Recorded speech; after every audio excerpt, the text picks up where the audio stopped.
just throwing together a quick video on bolting this Stihl 200T cologne up, whole swarm of brand. It's been a little bit of a pain getting this thing on here. It still has a broken handle and stuff on it from when I fell out of the tree. Have it rigged up, the throttle linkage rigged up. There was a little rotational piece that links all the linkage parts in the back together, and it had broken. And I had to rig it up with copper, 12-wire copper is what I used for linkage to rig it up. And it was not easy. Not the most desirable saw to work on, if you ask me, guys. It was kind of a pain in the butt, but hey, we got her done. Never really tore into the 200Ts. Not that I'll be scared to. It's just wasn't the most friendliest saw to work on, in my opinion. But hey, live and learn, right?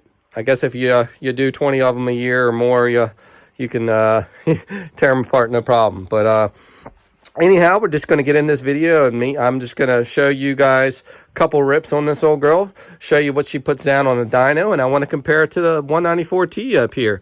It's a saw that's a little bit cheaper. It's not really a pro saw version, I don't think. It's just right underneath, kind of entry-level saw, if I'm not mistaken. I don't know how they categorize the 194T. But anyhow, going to kind of compare it to the 200T, the notorious 200T climbing saw. Obviously, this is the cologne version, so there might be minor differences, I'm sure. But anyhow, let's get into it.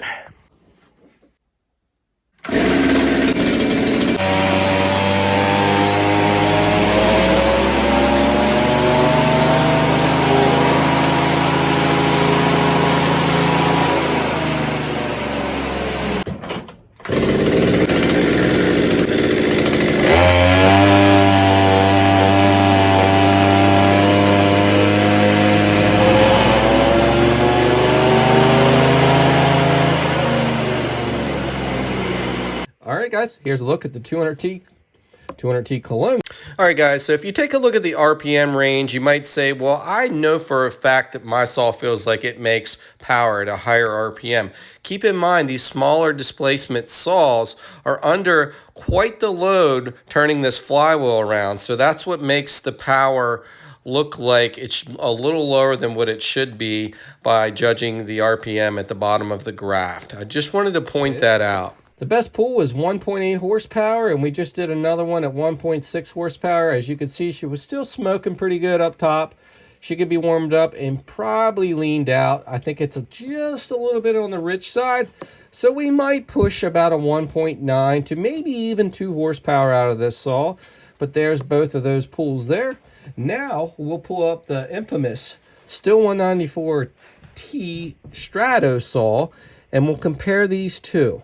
Right off the bat, guys, let me just say before I bring these results up, and this is just for me running the saw in the tree. Nothing in my mind is corrupted by this. I could always tell that the 194T lacked just a little bit of torque, and you're going to see it in the graph. I'll show you.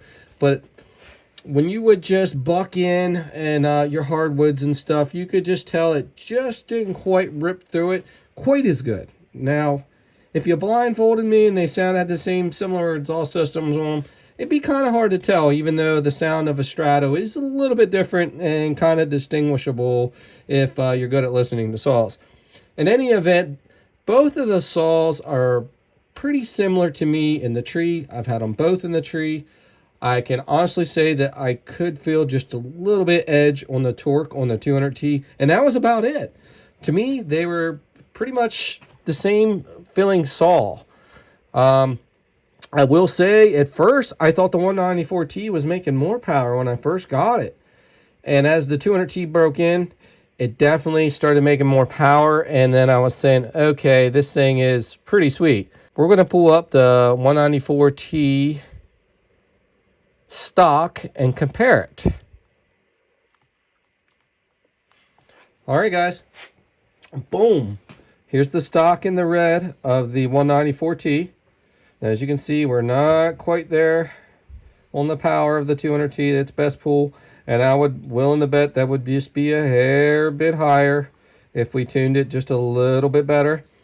But not a whole lot of difference here, guys. Can you feel that in the tree? Yeah, you can if you're good with saws and you know how to tune them and they're both running. You could have a 200T that's tuned awesome and maybe have a 194T that's tuned like dog crap. And you're going to say, well, it's just 200T is way better. So keep all these variables in mind. At the end of the day, in my opinion, they're very close. Now, you can see the front side on this 200T clone here. Definitely a lot better. That's where your torque's showing up, guys. That's what I'm talking about. You go up here, you can see the torque difference too. We go from a 1.48 to a 181 on the Stihl 200T clone. So there is a noticeable difference in torque. Now this is going to be real interesting when I pull up the exhaust mod on this. If you got yourself a 200T, you may want to consider and go back and look at my videos on the exhaust mod I did on this thing, because it's rather impressive. So what I'll do here is get in here real quick, and I'm going to put the 200 or the 194T exhaust mod up on the ground. Show him what you made, buddy. He come down here to show off his Lego build. Check this out, guys. Awesome, bud. All right, guys, my buddy just had to stop in and show me his Lego build. He's very proud of it. He loves working on stuff himself. All right, guys, so we have the comparison between the two stock, very close. We will go ahead and throw up the 194. Boom! Look at it, guys.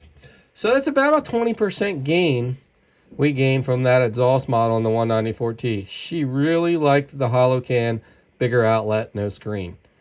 Undoubtedly. So go back and watch my other video, guys. I'll put it in the description too if you're interested in checking that video out. And look at that exhaust mod. Just a hollow can, open up the outlet, boom. 20% gain, guys. Sailing way out over on the 200T clone. Now, take a look too on this front side. We were here in the red stock. Okay, we definitely got way more over rev than the stock 194T was, and then way more over rev than the 200T. It peaks out more, and we really got right there with the 200T cologne on that exhaust mod. Look at that front side. Red's the way down here. We came just under the 200T, so that's cool. It's very cool, very decent mod. I'm not going to dive too much more into anything here, guys. I just thought it'd be interesting to pull this up. I kind of finally got this 200T going, and I wanted to just show you guys what it looked like on the dyno. It was a bit of a pain working on this 200T. I was minus a couple parts and had to rig some stuff up just to get this thing on the dyno. Needless to say, they're not the most enjoyable little saws to work on. I'm sure if you did them enough, they wouldn't be too bad, but we'll get it down after cracking into them a couple times, guys. But I just wanted to show you guys, hey, the 194T is not a bad option if you know, because the 200Ts are pretty salty. And when you get one now, they're wore out. You're going to have to put a couple $100 probably into the saw to get it going. If you're paying someone to do it, it's going to be more than that. So, you know, for the price of the 194T, there's really not that much difference. That's why I wanted to make this video, to help climbers and say, hey, look, 200T is definitely the holy grail of saws. We all know that. But 194T is not that far behind, guys. Anyhow, guys, I hope you enjoyed the quick content. Thanks for watching Digging Deep. If you're new to the channel, guys, jump down there, smash that subscribe button, help us out, give us a like, comment down below, and turn on the bell notifications for future videos to come. See you guys later. Catch you next time.